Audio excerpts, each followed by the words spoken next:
Commanders and future commanders alike, welcome to my Zero to Legendary mini-series.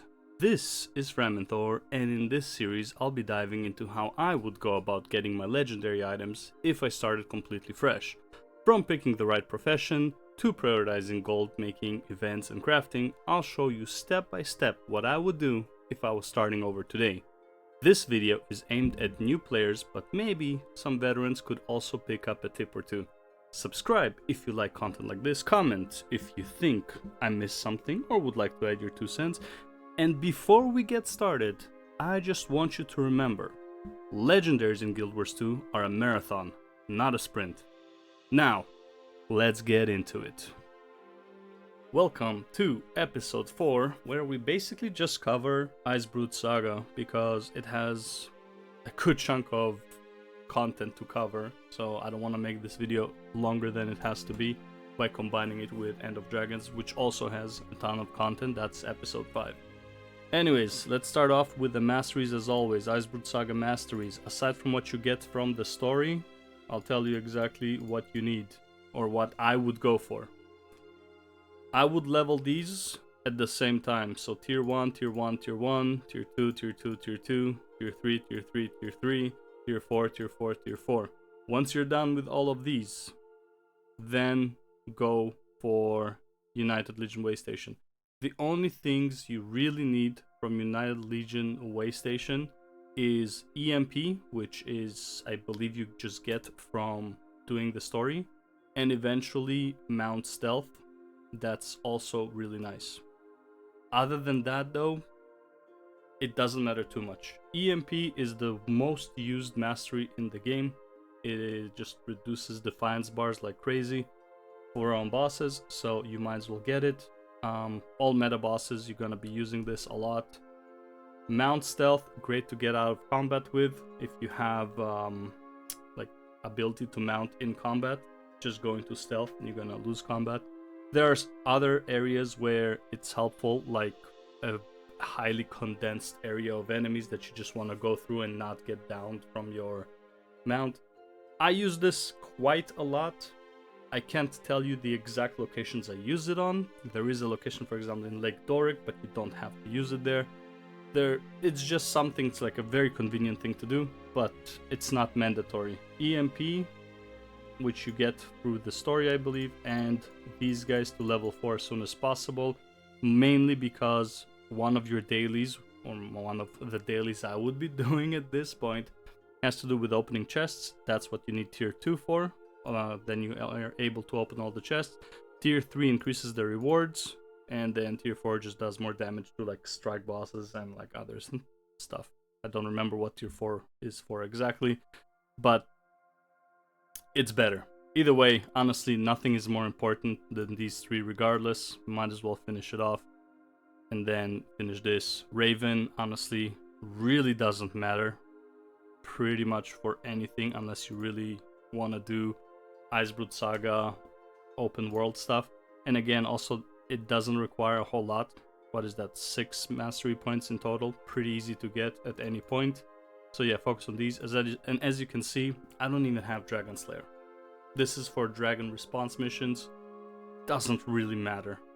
Okay, if you like Dragon Response missions, again, you can do it. This is like at the end of it. But yeah, that's it for the Masteries. Let's talk about one of the more important things that you unlock in Icebrood Saga, and that is the strikes. Okay, so the strikes is if you go to the Eye of the North, go to this portal and you can do joint strike mission. There's 6 strike missions. Cold War is honestly something most people skip. However, I try to get it done at least once a week. This is essentially your weekly checklist. Okay, there's 5 orbs here. Each one is represented by one of the strikes. Shiver Picks is Shiver Pick. Cold Echo, I believe, is the Cold War. Raven Echo, I want to say it's Freynier. Whisper Hum, I think it's the Bears. And Steel Hum is Forging Steel. I'm not 100% sure which is which. However, basically, if you do all the strikes for Icebrood Saga, you're gonna unlock all of them. And then you also need to do Forging Steel, comes from over here. From the scrying pool. Just go here, do forging steel. The problem with forging steel takes about 45 minutes to an hour. You can easily solo it, but you can do it in a group. Honestly, it takes about the same time regardless if you solo or group. Group is slightly faster, but again, not that big of a difference. The only real difference is the final boss will take 2 phases instead of like usually you can get it down in 1. So not that big of a deal. But yeah, you want to get these done out of the way once a week and open this chest. How do you open this chest? You need 3 blue prophet crystals. Okay, well, you can use even 1, but it's just less rewards. You might as well use 3. If you don't have any at the end of the week, you can go to this NPC and just buy them. They do cost the blue prophet shard, which you get from strikes themselves anyways. However, an easier way to get them, which I do recommend adding to your daily rotation, is doing a daily strike. Do the priority strike for that day. So right now it's Bone Skinner. Honestly, if you're not too familiar with strikes, Bone Skinner is technically the hardest of the Icebrood Saga strikes, but honestly none of them are really hard. Bone Skinner just requires you to move out of the way more often.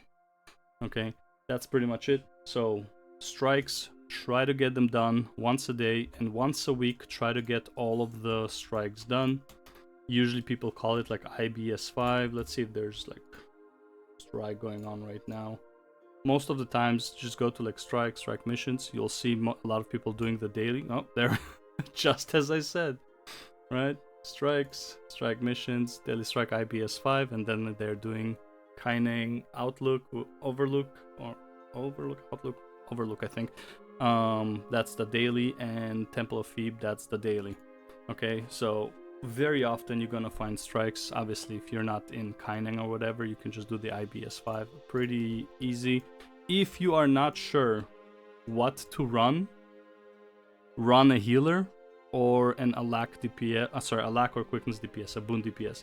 The reason is, if you're running a Boon DPS, your DPS doesn't really matter too much. Like, people won't give you shit, right? If you run a DPS and you're pulling 10k DPS because you don't know the mechanics, you don't know when to attack, the boss is evading some stuff, it's invulnerable, and you like use up all of your rotation, which I used to do, then your DPS is going to be low and people will be like, yo, what the fuck is wrong with him DPS? Because people do care about it to some extent. Even though these are easy, people are like, yo, what the fuck? If you run a Boon DPS, even if you pull like 5-6k DPS, no one really cares because they really just care about the boons. And if you run a healer, honestly, it really doesn't matter. And in my opinion, running a healer is by far the easiest job in the game.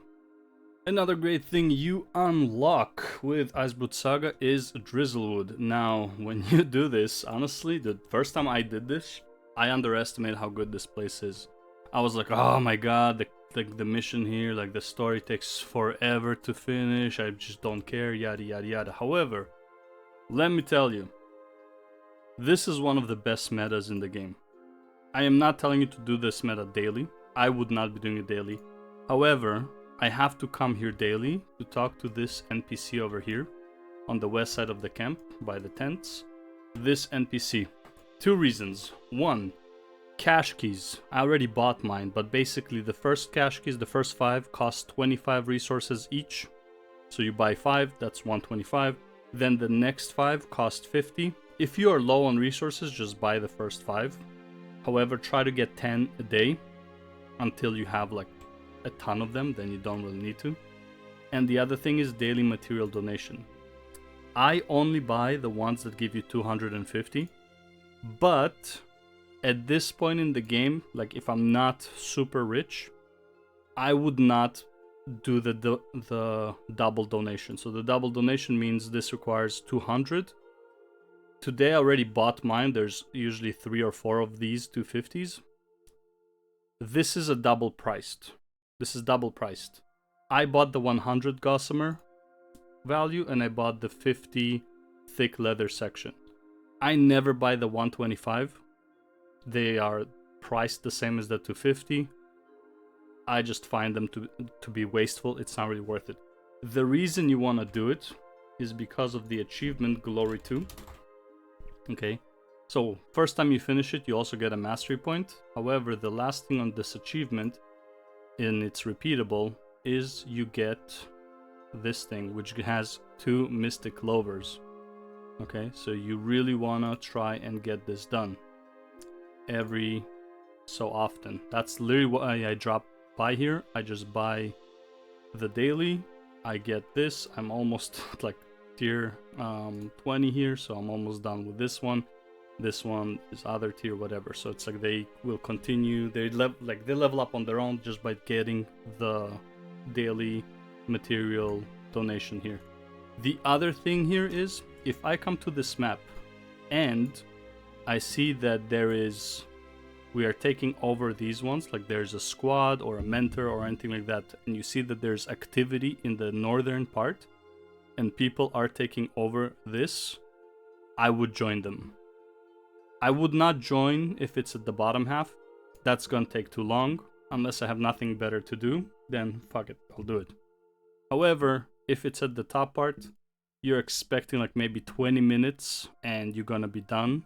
The meta here is one of the most lucrative metas, a ton of resources, and also because you're getting the reputation, or however you want to call it, for the legions, your glory 2, the glory 2 will increase substantially, especially after you finish the meta. Technically, this meta you can run all day, every day, okay? There is no limit, as far as I know, to this meta. And again, if you are in need of clovers and resources and gold, honestly, probably one of the best metas to run. Not great for like legendary farming, but it's just overall a great meta to be in, just a great map overall. So yeah, that's one more thing added to daily, and that is this NPC. Another very important meta that this one I would do every day. It's a very, very fast meta. I think it takes about 10 minutes or so. Just to get to the boss is like 3 minutes. The fight itself is like 5 to 7 minutes. It is an extremely fast meta and it is extremely lucrative, okay? Drakkar spawns a bit over an hour after every reset and every 2 hours after that. So for me, for example, it spawns at 9 p.m. in 10 minutes. Something like that. So 9 p.m. 10 minutes, then 11 p.m. 10 minutes, then 1 a.m. in 10 minutes, then 3, like every 2 hours. Okay. Anyways, why do you want to do this meta? Because it drops Drakkar's Horde. There are 2 key items you really want from here. 1, Amalgamated Draconic Lodestone. You need 5 of these to craft a legendary item from End of Dragons. Also, these are pretty damn expensive, okay? It is slightly less expensive to buy the materials for this, to buy all of the lodestones, but it's not that much cheaper, okay? So, you want to do Drakkar every day to try and get Amalgamated Draconic Lodestone, or, even better, you want to try and get the hood, okay? Because for some reason, this ceremonial hood chest is selling for 30 to 50 gold, which means you get it, you can get 2 Amalgamated Draconic Lodestone. So extremely important to do this. Also, just overall money, okay? It's a good meta to do. As well as it, at the end of it, it spawns 3 large chests. I think it's 1 of each, or 2 medium and 1 large, something like that, of Iceboot Saga. So opening them just gives you more rewards. Another fantastic meta to do that takes like 10 minutes is Dragonstorm. Again, try to do it every day. The way I go about it is I go to Dragonstorm and then right after I go to Drakkar. They spawn one beside the other. If you go into the Dragonstorm like right as it spawns, you should be able to make it to Drakkar. Usually the first instance of it gets filled in like fully and the run becomes really, really fast. If you join late, you might be in a very small group and it's not as good of a run. honestly, sometimes it would just like not even worth your time. Just go like in 2 hours instead. Anyways, the reason we like Dragonstorm so much, there is 3 main reasons. 1, Gift of Aurene. That's a stat selectable any weapon ascended. So any ascended weapon with any stat you want. Honestly, this drops more often than I think it should. I got a ton of these throughout my time playing, way more than I got Tequatl, and I did this less than Tequatl at the time that I was getting these. Okay, another reason is you want Memory of Aurene. It drops 6, you need 100 to craft an EOD legendary. And the third reason is one of these, what do you call them? Wow, what is the name I'm looking for? Like you put it inside of an item, basically. Infusion. Holy, infusion. Okay, I don't know why I couldn't remember the word. You want one of these infusion. However, in order to get them, you do need to fill up the mastery for champions. Okay, that is the mastery I told you that even I don't have full yet in Iceblood Saga. So, you know, up to you. It's a bit of work to get it filled. But honestly, could be worth it because these guys, I don't know how often they drop. But man, they sell for a lot. So in that regard, you might as well max it out if you if you're enjoying the content of Iceblood Saga and you don't mind doing dragon response missions, then yeah, go for it. Either way, my main goal with doing this one is actually Gift of Aurene. I love having extra ascended weapons because, well, I have a ton of characters that it is very hard to get all the ascended weapon you need when you want to try a new build or anything like that. So doing this one every day takes 10 minutes, easy to gold, easy Memory of Aurene, where you need 100 of them. So overall, adding this to the daily routine is pretty much mandatory, especially for me at this point, and making it easy for me later on. Next, let me show you my route that I take to get the IBS chests. This is like an alt parking thing, but if you don't want to have an alt park, it doesn't take that long. You get like 1, 2, 3, 4, 5, 6 chests out of it. You can get more. There are videos out there on how to get the Iceblood Saga daily chests. In my opinion, I just don't like doing it. It's too much of an effort. You need a rewinder. It's like very min-maxy. And honestly, it just doesn't do that much. So anyways, let me show you the route that I take. I go from the western waypoint, go all the way up north. I wish I could like speed this up even more. That would be great, but unfortunately 2x is it. Okay, so we're gonna go grab this chest. Now this chest, the one that spawns here, actually has 3 spawn locations. One is where I took it, one is at the bottom of this river, and another one I'm going to show you later on. Obviously, I'm doing it specifically on ground bounce, just on purpose in case you don't have sky skill anymore. That was the second chest, okay? And then up here is where the third chest spawns. One of the 3 variations for that first chest that I picked up. So it might spawn right here, okay? And we go up, go up. I'm going to fail, I'm gonna fall here. It is what it is. Okay, yeah, I was a bit too ambitious here. Either way, so you go up there, you can go up here now. If I don't miss, right, go on to the lizard. Whoop, okay. And again, bunny. And bunny. I always forget the name of the bunny, honestly. Skipper? No, it's not Skipper. Anyways, there's another big chest. You go over here. You grab this chest. Now, this is if you have only ground mounts. If I only have ground mounts, this is the only chest I'm doing. If I have Griffin and Sky Scale, there's one more chest I'm doing because it doesn't take me a whole lot of time to do it. So now I'm going to use the Sky Scale just to showcase where I go. These are the only chests that matter. After this, there's one more chest. Again, use Sky Scale. Go with the Griffin. Head pretty much directly south. There it is on this big stone. Okay, and just go up there, land, grab this chest, and you're done. if you have Skyskill and Griffin, and you have an extra character, this is where I would log out. I would log out here, then on the way back, I would take the Skyskill Griffin, go all the way back, start with the middle level, like the one that is like not the highest chests, but like not the lowest, like the ones in the middle. Take that one, go all the way up, grab those 2 chests, go all the way down, grab those chests, log out. So my daily rotation would be like, if I stopped here, I go the other way. If I stop there, I climb back up and I fly back to this location.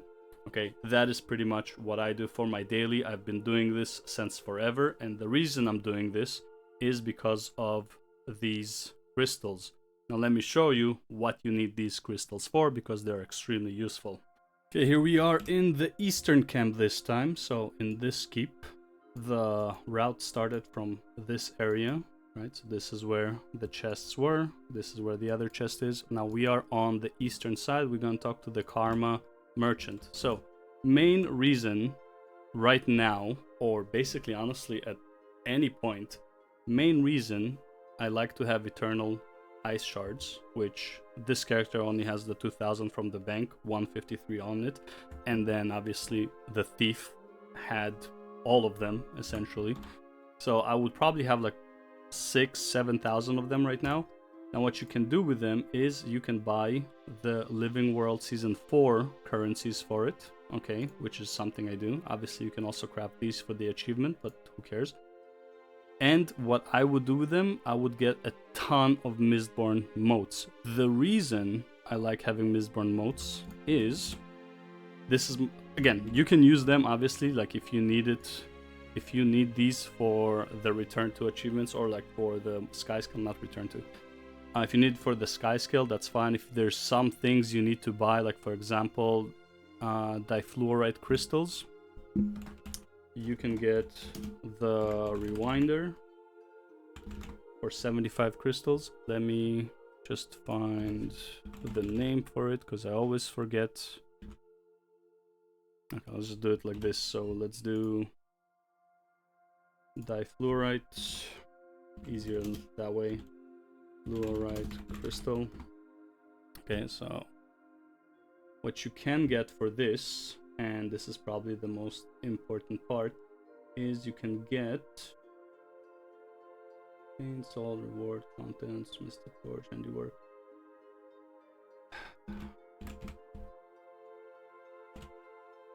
There it is, prototype position rewinder. This, honestly, at this point in the game, for me specifically, I don't need it. However, I would have gotten it if I knew about it at the time. If you're a Mesmer, not that important, because you can just use portals. But in terms of, you're gonna need to do a lot of jumping puzzles, this is a lifesaver. So I do recommend getting this overall.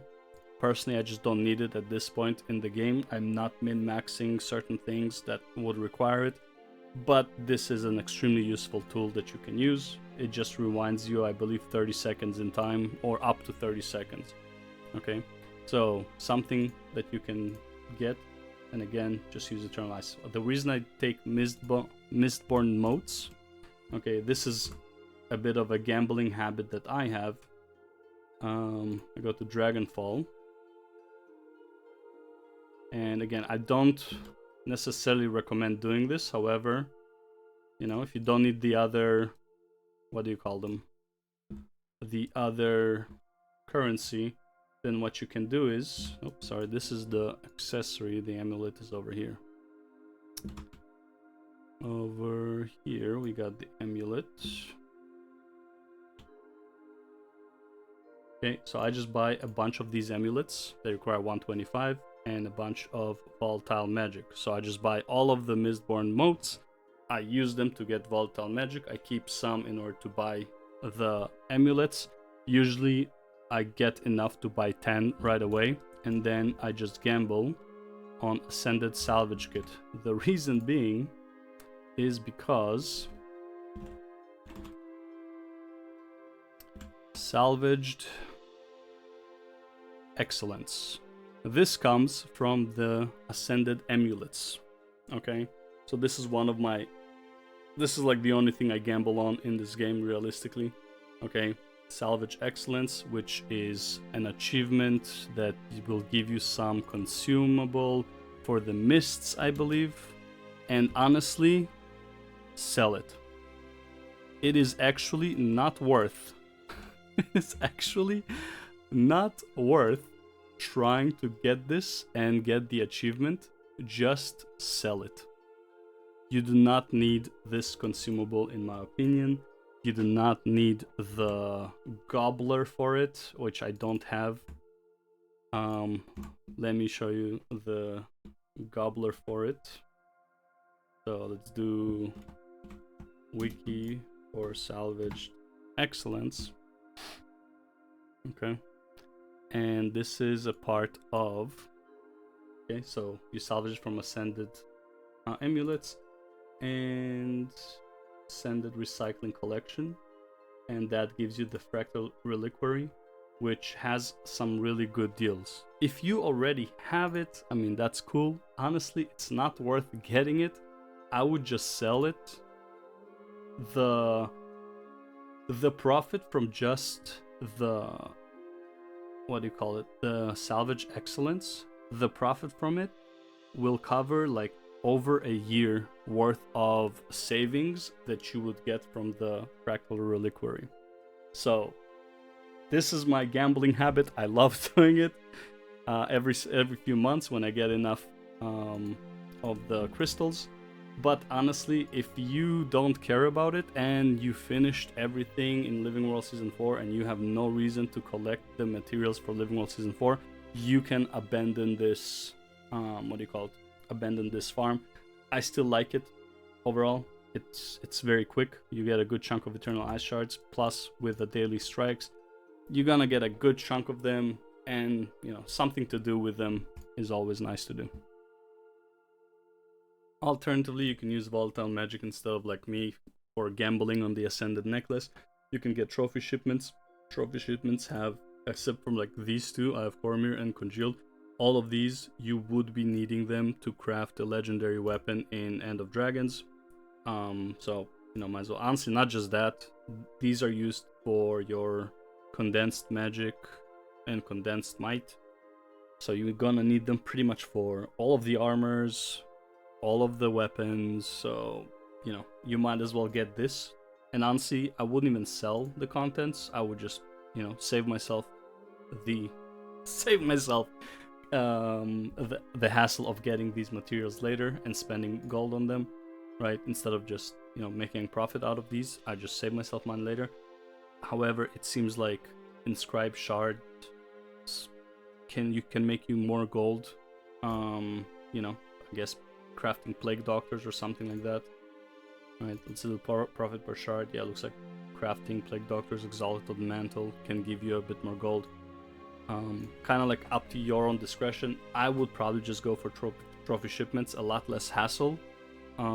Yeah, less profit for sure, but looking for these materials later and buying them sometimes is just way too expensive, and just knowing that you can save yourself a lot of the gold. Again, is it min-maxing? No, but it's just a lot less thinking involved, so it's a lot easier for me to just buy that instead. Though of course I am still gambling on the Ascended Necklace because I like, you know, high risk, high reward type of situations, I guess. Now, for what I said earlier regarding the strikes, okay, so if you go to the strikes, you actually want to collect as many of these crystals as you can. First of all, you can get Ascended gear for it, extremely cheap, extremely easy to farm. Okay, one of the best value for the amount of farming you need to do, and you can get pretty much any specific equipment you need for practically free. Okay, getting 150 is honestly 2 days of strikes. Not even. Do the daily strike, do the regular strikes, you're gonna get like 150. Okay, it is extremely fast to get the strike shards. Okay, however, I would not waste them all nilly-willy. Just buy Ascended if you really need to, because once you get to Soto, Wizard's Tower, Okay, so again, this could be a few weeks in the future. Okay, you might not be getting there yet, but if you already got there, because this is not necessarily you are stuck in Icebrood Saga, you might have already gotten there and you're not aware. You can go to this NPC, and unfortunately I can't show you because I already bought it, but I'll just do wiki Nikki the Lost. If you go to her, once a week you are able to buy Mystic Clovers and Mystic Coins. You can buy 5 Mystic Clovers, it'll cost you 150, and as well as Mystic Coins, and you can buy 10 Mystic Coins per week. Very, very useful information, which I wish I knew earlier, because I missed like 3 weeks of Mystic Clovers and Mystic Coins, and I just wasn't aware of it. Okay, so essentially, these Mystic Clovers are essentially free, if you think about, because you get the Mystic Coins for these specific Mystic Clovers from the same merchant. Okay, in total it would cost you 250 shards, which is extremely easy to get once per week with very minimal effort. 250 a week is actually like kind of a joke. Okay, so very important to do your strikes early, so you're gonna, in case some weeks you don't want to do the strikes, you're gonna have like a backlog of these shards, so you can keep getting your Mystic Clovers and Mystic Coins from them. Let's finish this off with our daily, what I would be doing right now for my daily in order to just make the most in the least amount of time. Okay, now this may seem like a lot, but honestly, if you take out the fractals, this can probably be done in like an hour and a half of gameplay. Fractals are probably another 45 minutes to an hour, as if you're in T4 fractals. If you're not in T4 fractals, it will take substantially less time. So yeah, let's get into it, man. This is gonna look like a lot. All right, let's go with like top priority for least amount of effort. Dragonstorm, top priority. Drakkar, top priority. IBS strikes, honestly, just the daily. So just do the one strike for Icebrood Saga. You don't need to do all of them in one go. In terms of daily, you just do that strike for the daily. IBS chests, okay, the ones that I showed you. If you have a flying mount, do the one extra one. If you don't, just do the one on the mountain. Drizzlewood NPC, just go by, okay, 2 seconds. Drizzlewood meta only if the north is being done. If you see a squad or a mentor apple up north and you see that they already took like a few bases, you can assume that they're doing the full meta. You might as well join them if you have the time. Treasure mushrooms, still pretty much mandatory in my opinion. One of the least amount of effort for the most gain. And again, just go there when you have the time and nothing to do. Just check if they're there. If you have the Griffin and the Sky Scale, you can add the Draconis Mons treasure mushroom at this point. If you don't have Sky Scale and Griffin, ignore that one. Dragonfall NPC for currency. If you don't need the regular currencies, just get the 5 that you get for karma. Astral Vault daily, usually you kind of do it by default by doing everything else. If there's an event, try to do the daily, that's a Mystic Coin. Leyline Anomaly, that's a Mystic Coin, 5 minutes of your time. Volatile Magic Motes, only if you need it, otherwise it's optional. Quartz, log on to the character that is standing by the hero point and charge a quartz. If you don't have a character, just go there, like there's a waypoint nearby. It really doesn't take a long time. And the last one is fractals. Honestly, I try to do my fractals every day since forever. This is one of the easiest legendary back pieces to get if you have been doing fractals all the way since episode 1 when I said to do fractal. You will literally just have everything you need for fractals if you have been doing it daily since episode 1. if you haven't been doing them daily and like you're just starting out from zero, at that point I would say don't even bother. It takes like 4 months of farming fractals to get to the back piece. You might as well do the Orax, which we're gonna talk to about in episode 7, I believe. I'm going to put Secrets of the Obscured and Jantir Wilds into one video because honestly there's really not much to talk about there. Optional farms for the daily. Tequatl, honestly, if you're doing Dragonstorm, Tequatl is kind of like one of the things that, well, might as well do it on reset. However, what I like to do at this point, I used to do Tequatl even up until like 2 weeks ago. Instead, I just put a bunch of NPCs where the treasure mushrooms spawn. And at reset, I just log onto the NPCs, see if any of the magic mushrooms are up. And I'd rather use those 15 to 20 minutes, trying to get my treasure mushrooms in because I'm waiting for the leyline anomaly. Okay, another optional is the Griffin races. Great for XP if you still need Masteries or anything like that. If you, honestly, they're just great for getting Spirit Shards because every 2 or 3 races you get a full level and they take very little time, especially if you have an NPC nearby that can get to them. Winter Bears if you still need something from the Ascended stuff in, in Living World Season 3. Same with the Bloodstone Nodes. If you don't need them anymore and you did the return to, you can completely ignore these 2 farms. Okay, that's pretty much it. I know it seems like a lot, especially on the mandatory list, but crafting legendaries requires effort.